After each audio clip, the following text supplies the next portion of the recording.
오늘 다뤄볼 논문 제목이 참 재밌어요. 13개의 파라미터로 추론 능력을 학습한다. 와, 이게 대체 무슨 소릴까요?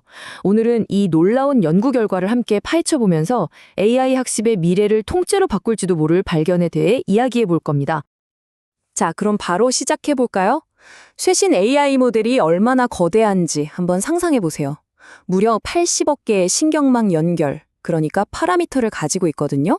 이런 어마어마한 녀석한테 복잡한 수학 문제 같은 새로운 기술을 가르치려면 대체 어떻게 해야 할까요? 네, 80억. 어마어마한 숫자죠.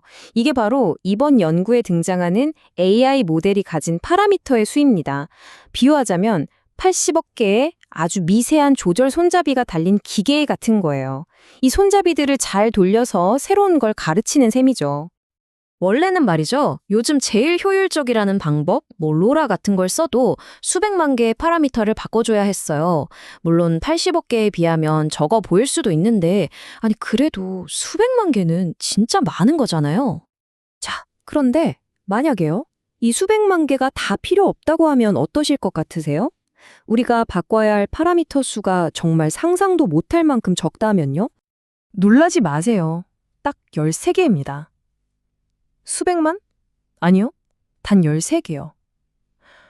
그 80억 개나 되는 손잡이 중에서 딱 13개만 살짝 돌려주니까 그걸로 충분했던 겁니다. 이걸 데이터 용량으로 환산하면 더 기가 막힙니다. 고작 26바이트. 이게 감이 잘 안 오실 텐데 우리가 보내는 짧은 문자 메시지보다도 훨씬 작은 크기입니다. 정말 거의 없다고 할 수 있는 수준의 데이터로 이 모든 걸 해낸 거죠. 네, 바로 그 26바이트, 그게 80억 개 파라미터를 가진 이 거대한 AI한테 아주 복잡한 수학 문제를 척척 풀게 만드는데 필요했던 전부였던 겁니다. 자, 이 그래프를 한번 보세요. 이게 진짜 재밌어요. 가로축 맨 왼쪽에 진짜 점 하나 찍혀 있는 거 보이시죠? 저게 바로 파라미터 13개일 때예요. 근데 성능을 나타내는 세로축을 보면 정확도가 76%에서 91%로 그냥 수직으로 솟구쳐 버립니다. 와, 이건 뭐 엄청난 도약이죠. 아니, 진짜 어떻게 이런 일이 가능한 걸까요? 거의 마법 같잖아요. 그 비밀을 알려면 우리가 AI의 학습 방식에 대해서 좀 알아봐야 합니다. AI를 가르치는 방법은 크게 두 가지가 있어요. 하나는 지도 미세 조정, SFT라고 하고 다른 하나는 강화학습, RL이라고 부릅니다.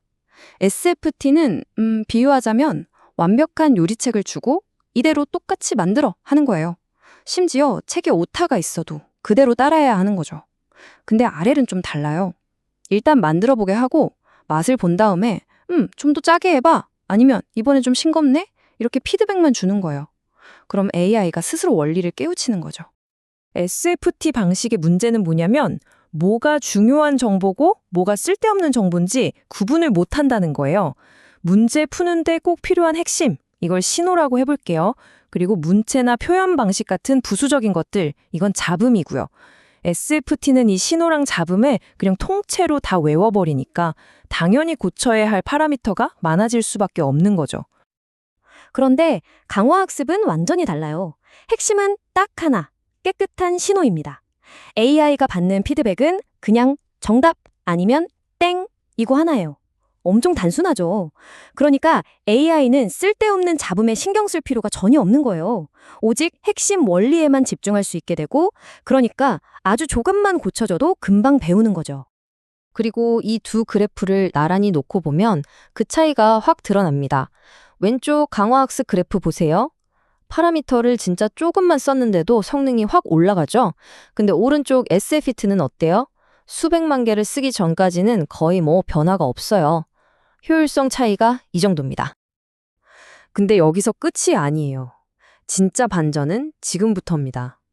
이 방법이요, AI 모델이 크면 클수록 오히려 더 잘 먹힌다는 거예요.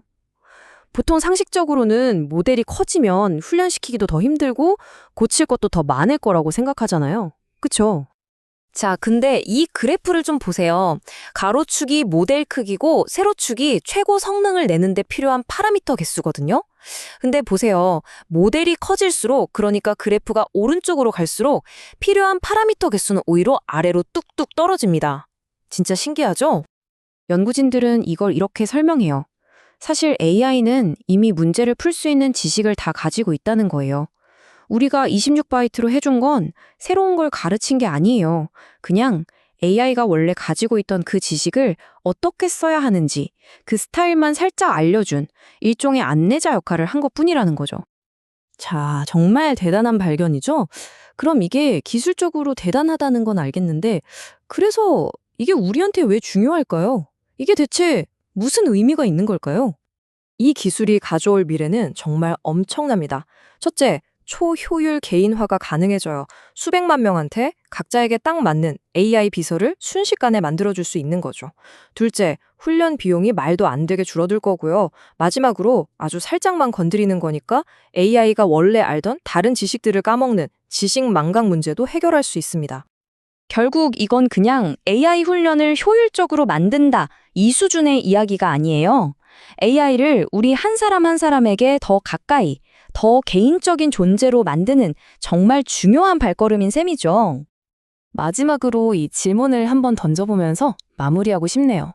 만약 AI가 26바이트, 정말 짧은 문장 하나 정도의 정보만으로 이렇게 복잡한 걸 배울 수 있다면 우리는 과연 AI에게 뭔가를 가르치고 있는 게 맞을까요?